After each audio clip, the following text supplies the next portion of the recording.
سیاست کو drawing room سے نکال کر عام آدمی تک لانے والے پاکستان کے پہلے منتخب وزیر اعظم اور ملک کے پہلے آئین دینے والے ذوالفقار علی بھٹو کی آج 37ویں برسی منائی جا رہی ہے۔ بھٹو کی زندگی اور سیاسی سفر کے نشیب و فراز پر دیکھیے یہ رپورٹ۔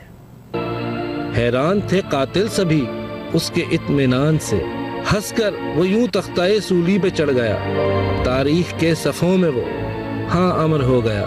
سر شاہنواز بھٹو کے فرزند اور بے نظیر بھٹو کے والد ذوالفقار علی بھٹو کا شمار پاکستان کے ہر دل عزیز سیاسی شخصیات میں ہوتا ہے۔ ذوالفقار علی بھٹو 5 جنوری 1928 کو لاڑکانہ سندھ میں پیدا ہوئے۔ ذوالفقار علی بھٹو نے ممبئی، کیلیفورنیا اور آکسفورڈ یونیورسٹی سے اعلیٰ تعلیم حاصل کی۔ انہوں نے 1952 میں آکسفورڈ یونیورسٹی سے اصول قانون میں ماسٹر کی ڈگری لی اور اسی سال مڈل ٹیمپل لندن سے بیرسٹری کا امتحان پاس کیا۔ ذوالفقار علی بھٹو پہلے ایشیائی تھے جنہیں انگلستان کی ساؤتھ ہیمپٹن یونیورسٹی میں بین الاقوامی قانون کا استاد مقرر کیا گیا، اور پھر کچھ عرصے کراچی کے SM لاء کالج میں لیکچرار رہے اور 1953 میں سندھ ہائی کورٹ میں وکالت شروع کی۔ جلد ہی ان کی شہرت حکومتی ایوانوں تک جا پہنچی اور 1958 میں ایوب خان نے انہیں اپنی کابینہ میں بطور وزیر تجارت شامل کر لیا۔ 1963 میں بھٹو پاکستان کے وزیر خارجہ کے منصب پر فائز ہوئے۔ ان کے اس عہدے پر فائز ہونے کے بعد پاکستان کی خارجہ پالیسی میں انقلاب آ گیا اور پاکستان عالمی تعلقات کے ایک نئے دور میں داخل ہو گیا۔ ستمبر 1965 میں انہوں نے اقوام متحدہ کی جنرل اسمبلی میں پاکستان کا موقف بڑے بھرپور انداز میں پیش کیا۔ We will fight. We'll go back and fight. My country hearkens for me. Why should I waste my time here in the Security Council? I'm going.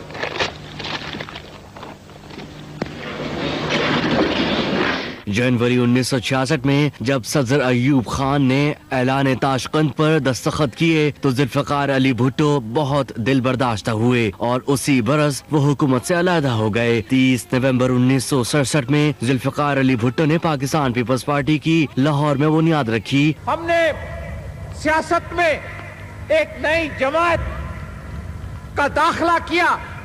آپ کو یاد ہوگا کہ میں نے اس وقت آپ سے وعدے یہ کیے تھے کہ اسلام ہمارا دین ہے، جمہوریت ہماری سیاست ہے اور اسلامی مساوات ہماری اقتصادیت ہے۔